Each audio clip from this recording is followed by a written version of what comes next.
బొమ్మల ఆట అని తెలుసు, కథ అని తెలుసు, కథ అని తెలుసు, కథలన్నీ కంచికే చేరునని తెలుసు.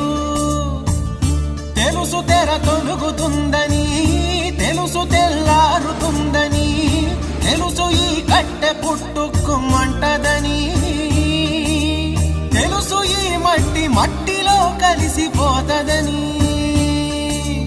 ఇన్ని తెలిసి ఇరకాటంలో పడిపోతావు ఎందుకని? మాయా